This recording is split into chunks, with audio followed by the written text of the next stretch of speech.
Hi, CrankItUp. I'm sitting here with Herman and Marc from DragonForce. So how are you guys doing today? We're doing great. Great, thanks. Good. Having a good time in Sweden? Yeah, it's cool. And we have a few days here, and we got some time off tomorrow. Yeah. So tonight we're probably going to go out, I think, to a few pubs and stuff, see what we can find. Anywhere you can recommend? It's the Wednesdays, the special days in Sweden. It's like the small weekend. Yeah, Wednesday is awesome. There's actually a band playing at Pub Anchor tonight. Ah. Is it any good, or you can't say anything because you might get in trouble? Okay. So they have great bands playing and great DJs also. So you going, or is? I'm going. Oh, you are going. I'm going tonight. Okay, I was just checking. If she was going to tell us it's great tonight, but you know what? I'm not going. I'm staying home to watch TV or something. Yeah. No, I'm going tonight. Always Pub Anchor at Wednesdays. Okay, cool. Yeah, so that's what I can recommend. Mm-hmm. But you're releasing your 5th studio album now, The Power Within, on April 15th. How did you come up with the name for the album? The album title is about kind of generalize the themes of the lyrics themes on the new album, where we talk about a lot of the kind of current events and things that's happening around and things like that. So I think when the fans hear the new album, hear the lyrics and read it out, they'll be able to relate to the whole kind of everything together. Yeah, and this is the first album with you, Marc, as the singer as well. Mm-hmm. Have you done any writing for this album? Well, I've done bits and bobs. I mean, they'd already started writing the album when I joined, so I was able to put a few vocal things in that they kind of didn't expect and stuff, and also lyrically helping contribute to the lyrics, because they've been writing lyrics for 10 years. They're kind of running out of things to say. So yeah, it's kind of just everyone kind of grouped together on the lyrics, and I think we've written some pretty good, meaningful stuff this time. It's good. How different is this album going to be, like, compared to your previous ones?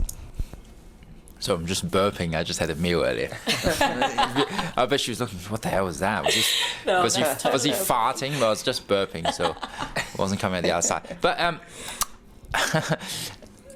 the album is definitely control yourself, cameraman.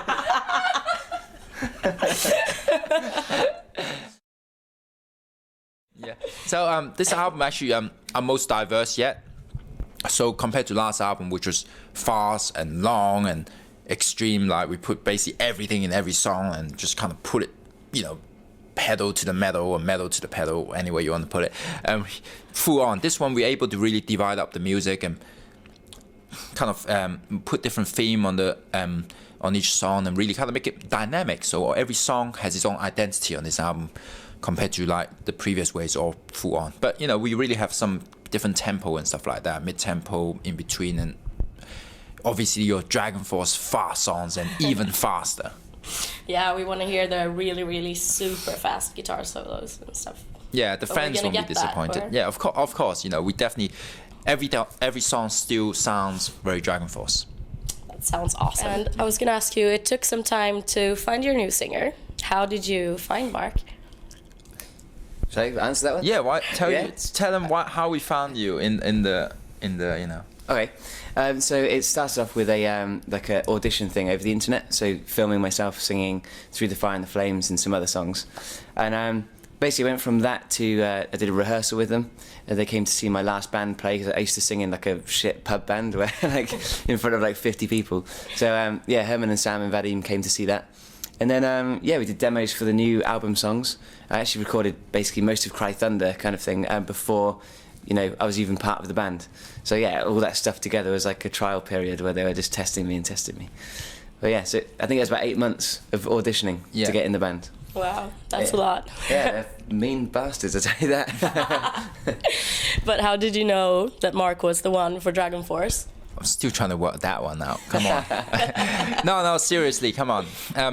It's a bit lame saying about how great Marc is in front of him. It's I want him to bum me. I think he likes to hear that. Yeah. Well, let's say something cool about him. Okay. Apart from he's got a great voice and great tone, and he's really the new songs, the vocals, everything comes across really well. Marc is a fast learner, so in DragonForce you have to have that, because he's coming in.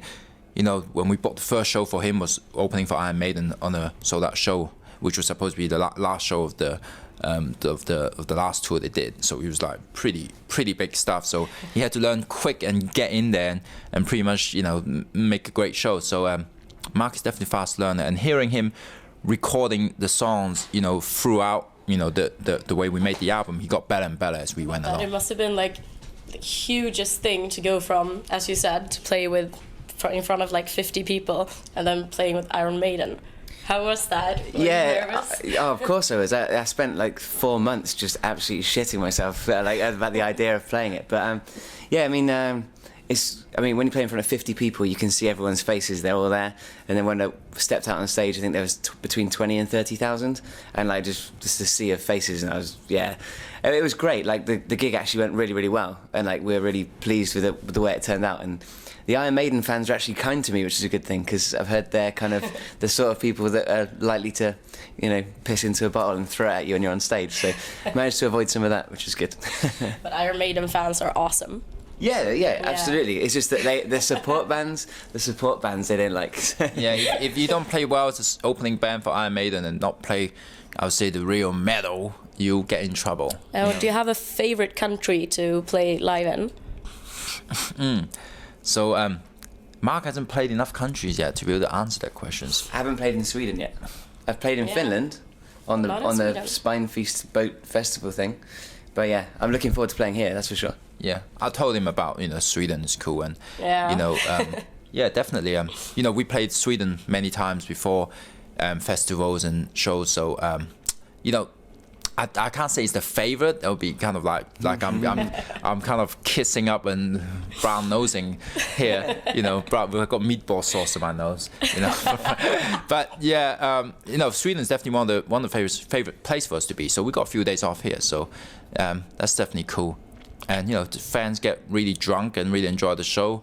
You know, we like people come down, have a good time, and not just being grumpy and crossing their arms and just staring. You know, when we play here, we always had people kind of full on into it. So, yeah. So there's a lot of partying going on the tours. We're definitely not a boring band, let's say. But we also, these days, you know, we're very serious about the show, and we're definitely going to deliver the killer show before we start, you know, the party kind of thing that's organized each night.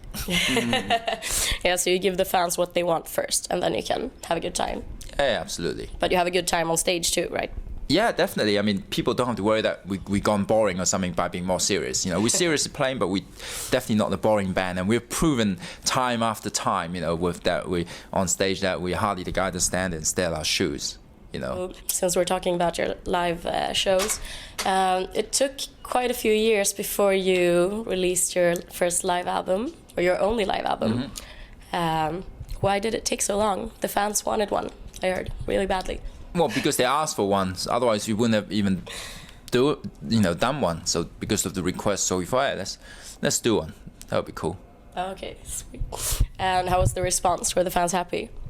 Yeah, they were happy. You know, they were kind of delighted to hear the songs being played, you know, kind of live and recorded in that way. You know, and I told them, you know, this is live, so it's not like we spend months, whatever days in the studio just re-recording all the songs and say, here you go, there's a live album, and dub some crowd in. It wasn't anything like that. Yeah. And what are your plans now after the release? Are you going on the road as fast as possible? Yeah, we start the world tour in April.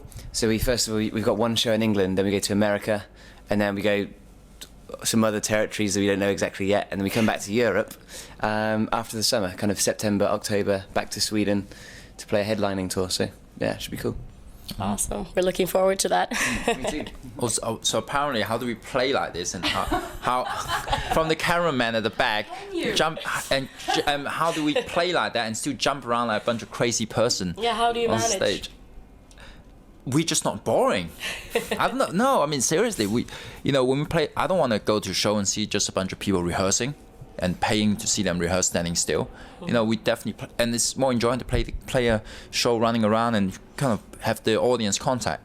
You know, even if the audience is boring, then we still run around and we try to make an effort to make sure they're not bored. You know, do a bit better. So yeah, DragonForce is definitely not a boring show.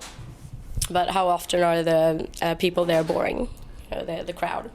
Not at our show, they're not. No. No, never. I didn't think so. Come on, not allowed.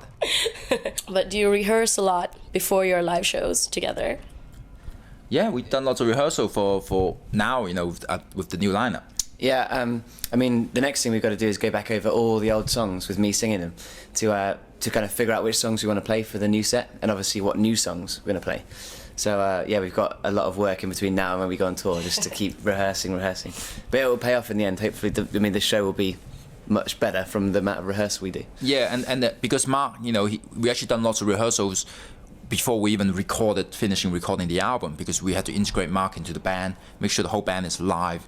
We got energy, put together. So it's not just like, oh, hi, new singer, we see you in the studio, see you on tour, ciao, bye-bye. So we had to really play as a band together, to reignite that kind of live feel, to make sure we have a connection together. And all that got transferred on the album, from jamming and playing. I think it really shows when the people listen to the album. It's not like the previous album where we just wrote the music and went straight into the studio and then straight out on tour. This time we really had the chance to play the music first and feel it before recording it. So it's going to be even better now. Absolutely. When they hear the album, they go, yeah, you know what? It's definitely, how to say, I mean, I love the old albums, but this one have a different kind of vibe, different kind of feel that, it offers something different. But you've already played some of your new material, like Cry Thunder. How has the people responded to it? Do your fans like it? Yeah, definitely. Yeah, I think so. Just from talking to fans after the show, everyone remembers it because the chorus is like big and memorable. So, yeah, I think so. And we're actually going to be going back to record the video. Am I allowed to say that? We said it before, didn't we? Yeah, we're recording the Cry Thunder video as soon as we get back from promotion. So that's going to be the first video. They probably can cut this out because before this comes out, they already saw the video. They say, Yeah. By the way, in case you don't know, there's a hair flick cam going. There's a count going down. At the end of this video, there's going to be a count that shows up on the screen to say, each person, there'll be a number on top of us, say who flicked their hair the most times. So, watch out what you're doing there. I think I'll be on like 15 by now at least. I think you might be winning that one. Really? I'm winning. Oh, shit. Really? It's supposed to be the lowest number wins. By the way.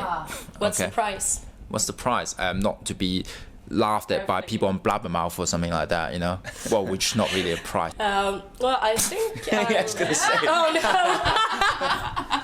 no! Okay, I'm not gonna touch my hair now. Oh, wow, new album is so amazing, incredibly awesome. It's faster, the last one is heavier, it's more melodic. Those things that everyone says. So just say, check out the new album. That's all I have to say. I mean, we're releasing the album obviously on the CD, if people heard of that media that we use, on vinyl, which actually do really well now, vinyl, and limited edition box set. So I mean, people can also get it digitally if they want. So I mean, there's so many things out there in the world now to listen to music. But I think they want to check out the box set because you can't download the cool stuff in it. Well, that's true. What's your favorite song to play live? I want one answer from you and one from you, since you're a new guy. He's a new guy. Me? Yeah, old guy. He's the new guy. I like playing probably Valley of the Dam, one of the first songs that we started playing. Yeah, that's a cool song to play. I like playing some of these old songs, kind of bring back some memories. I'm never bored of it. Yeah. And how about you? I quite like playing Fallen World, the new song, because it's so fucking fast that when you watch people headbang, they just can't get it in time, and it looks like everyone's having a seizure. So yeah, that's quite fun to play. Hey, this is Herman from DragonForce, yeah? And I'm Mark, and you're watching Crank It Up. Hey, wait, hold on a minute. We said we're not going to do those typical blah, blah, blah, blah, blah, blah, and then we're going to watch you Crank It Up, are we? But sorry, I'm new to this. I don't know what to say. Okay. Fucking hell. But anyway, you are watching Crank It Up.